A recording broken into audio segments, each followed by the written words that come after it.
하나님의 말씀을 보시겠습니다. 골로새서 1장 24절에서 25절까지입니다.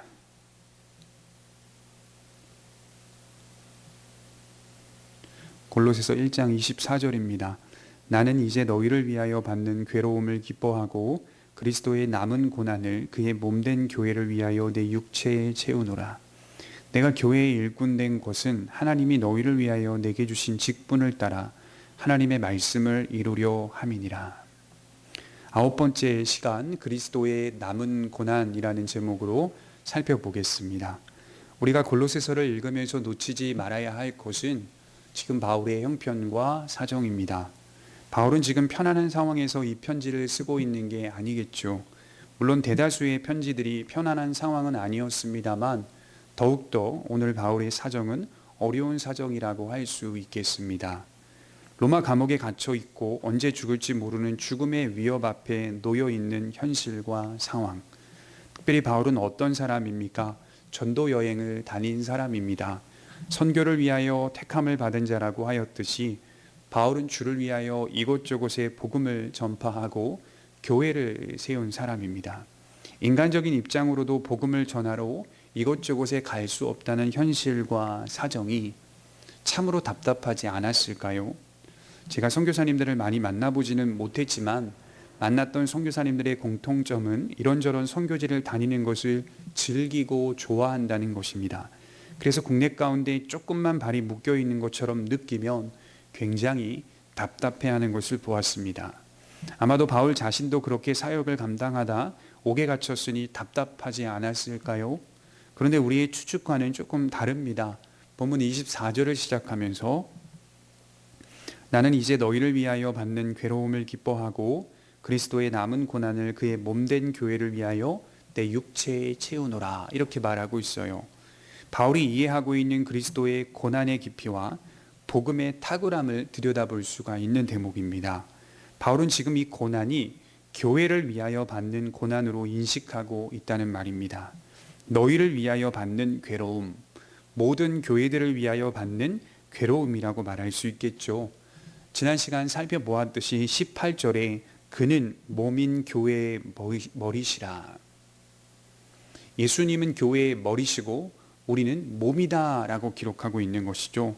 바울은 언제나 교회라는 입장에서 자신의 모든 것을 이해하고 생각했습니다. 바울은 지금 주를 위하여 그리고 주께서 세우신 교회를 위하여 살아가고 있는 것입니다. 주님을 위하여 산다는 것이 교회를 위하여 살아가는 것과 매우 밀접하게 관련되어 있다는 겁니다. 이유는 주님은 교회의 머리시고 교회는 주님의 몸이기 때문입니다. 이것을 일체적 관계라고 말할 수 있습니다. 이 일체적 관계가 오늘 더욱 뚜렷하게 나타나고 있는 것입니다.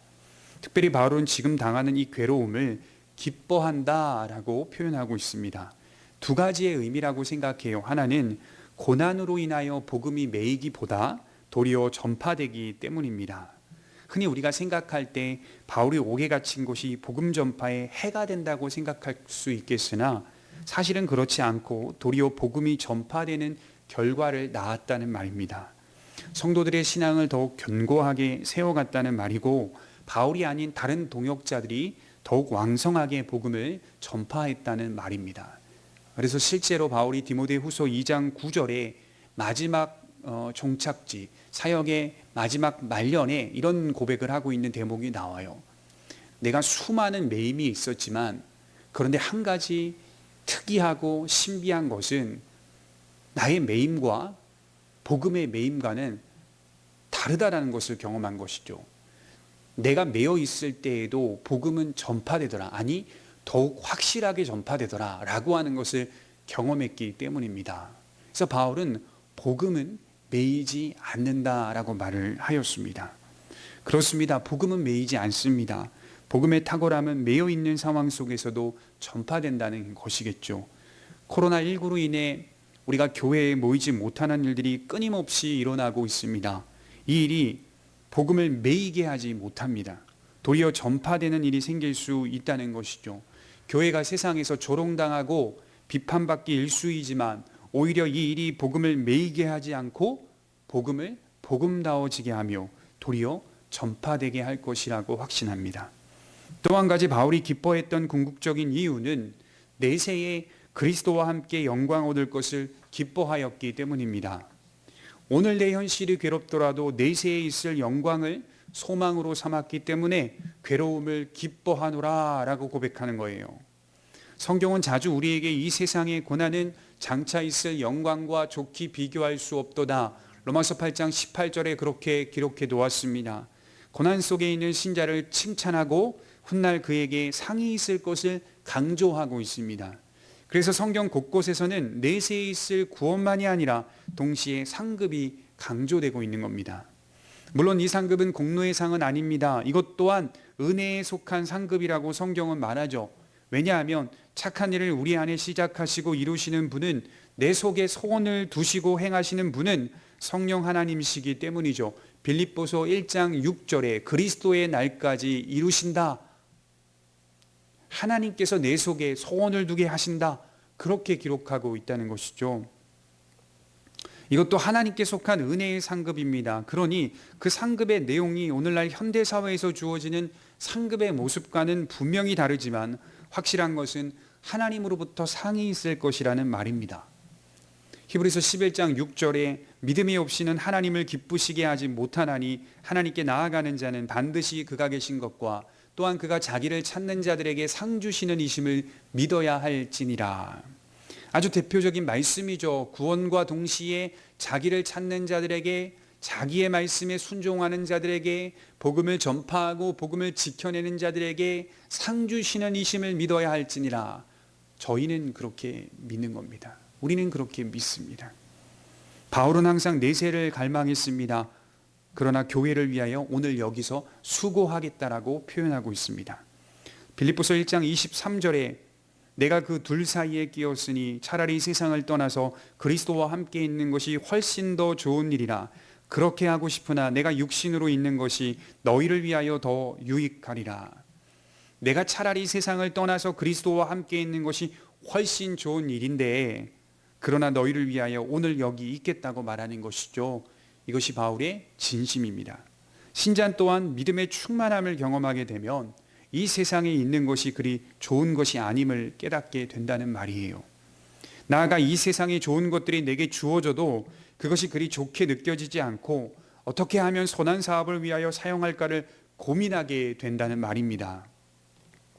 우리가 잘 아는 말씀 중에 마태복음 17장 4절에 보면 베드로, 야고보, 요한이 예수님과 함께 산에 올랐을 때 예수님 곁에서 엘리야와 모세가 대화하는 것을 목격하죠. 그때 베드로가 뭐라고 표현하죠?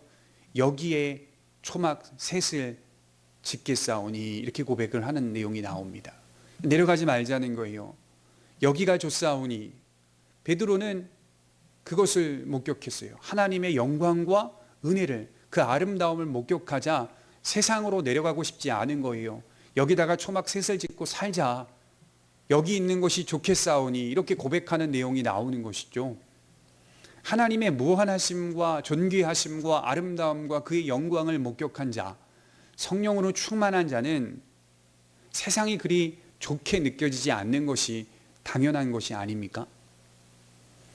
물론 이 세상이 좋은 것들이 내게 주어져도 그것도 역시 좋은 것이라고 인정은 하지만 그것이 하나님의 영광과 견줄 수 없는 것이라는 것을 깨닫는 것입니다. 그렇기 때문에 그것이 그리 좋게 느껴지지 않고 그것을 통하여 라고 하는 이해와 해석을 갖게 되는 것입니다.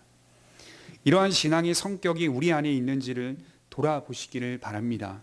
그리고 이어서 바울은 의미심장한 말씀을 던지죠. 이 괴로움이, 내가 받는 이 괴로움이 그리스도의 남은 고난이라고 정의하고 있습니다.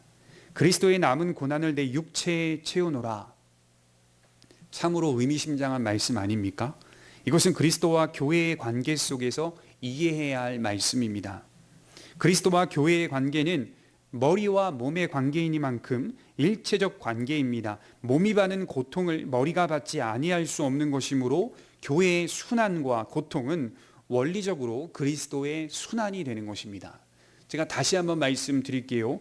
몸이 받은 고통을 머리가 받지 아니할 수 없는 것이므로 교회의 순환과 고통은 원리적으로 그리스도의 순환이 되는 것입니다.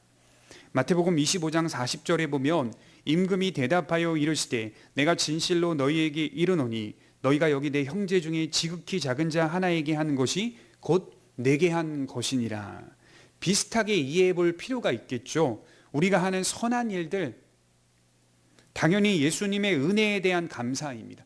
그저 선한 일이 아니라 그리스도인들이 하는 선한 일들은 그리스도의 구원의 은혜에 대한 감사입니다.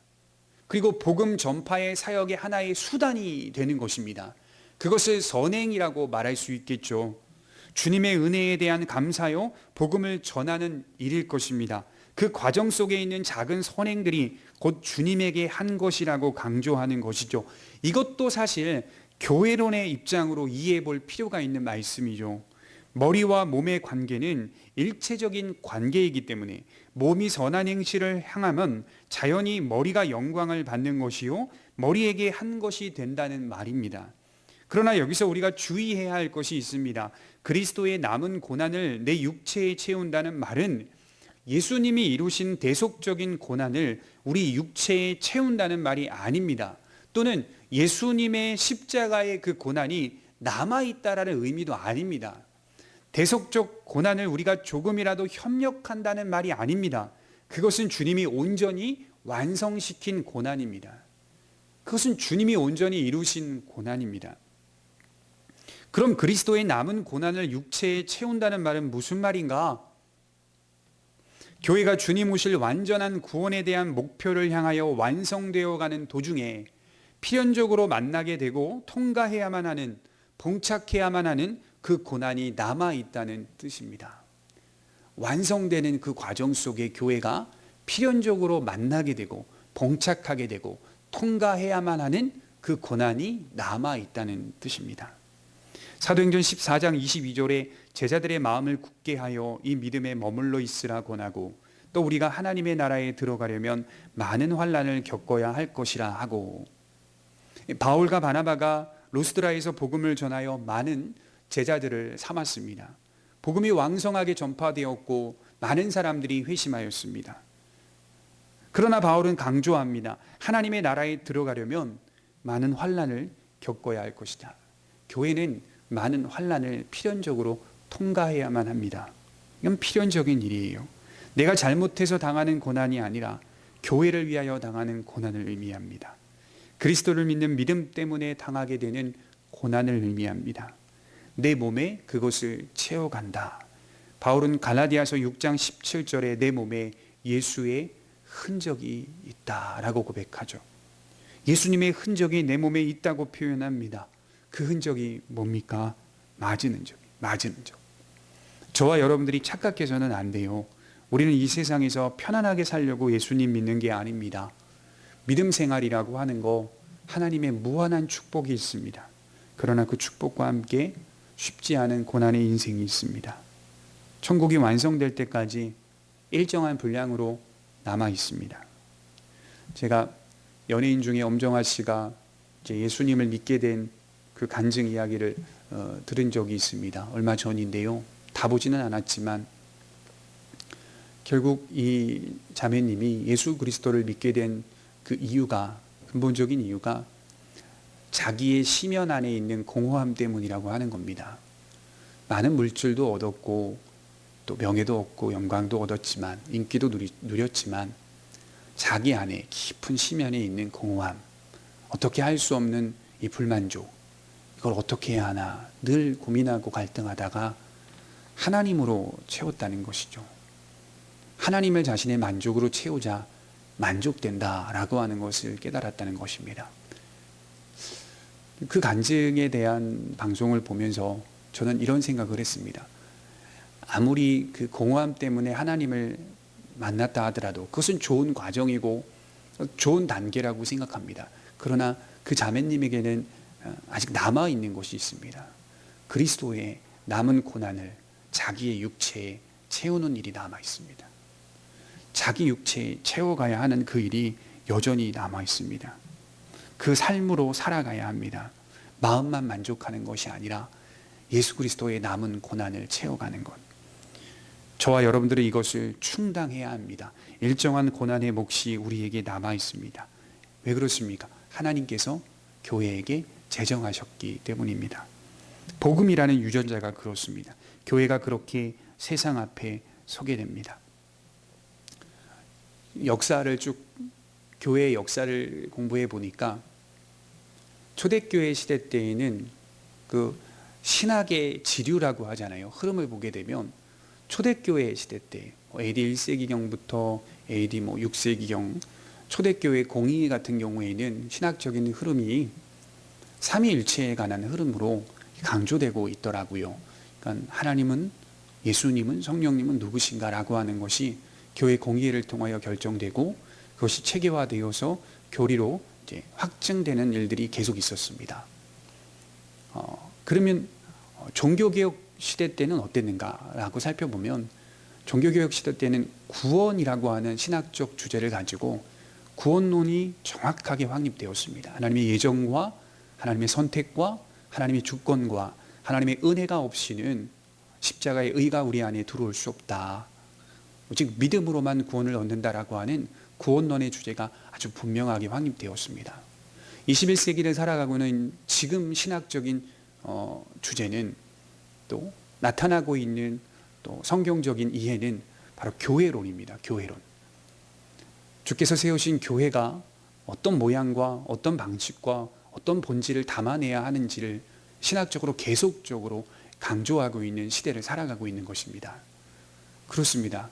교회론의 입장에서 우리는 우리의 모든 일상들을 이해하고 해석하며 하나님의 말씀을 대하는 것이 얼마나 중요한 일인지를 생각해 보아야 합니다. 그리스도의 남은 고난이 교회에 남아 있습니다.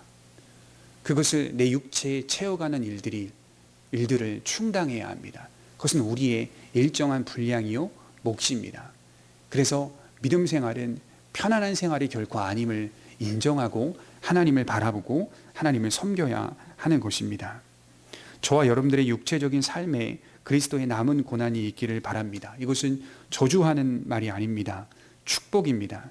이 고난이 피해가면 좋겠다 또는 없어야 한다고 생각하면 안 됩니다.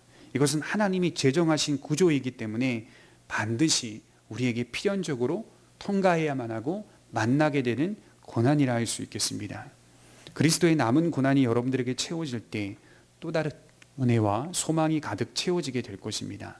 사는 것도 힘들지만 믿는 것도 참으로 힘듭니다.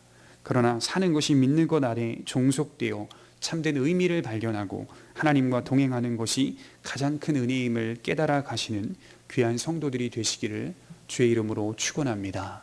기도하겠습니다. 존귀하신 하나님 아버지, 교회를 위하여 고난을 받고 그 고난받는 것을 기뻐하며 그리스도의 남은 고난을 내 육체에 채워놓으라고 고백했던 그 바울의 신앙의 고백이 우리에게도 있게 하옵소서.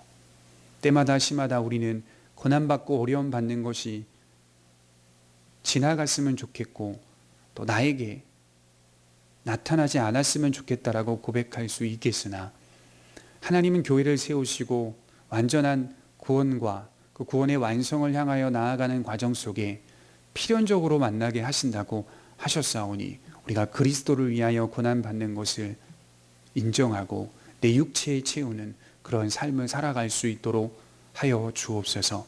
그리하여 그것을 통하여 우리에게 허락하신 하나님의 은혜가 충만히 임하고 하나님의 소망이 충만히 임하여 주께서 걸어가신 그 길들을 더욱 뚜렷하게 바라보는 복된 성도들이 되게 하여 주옵소서.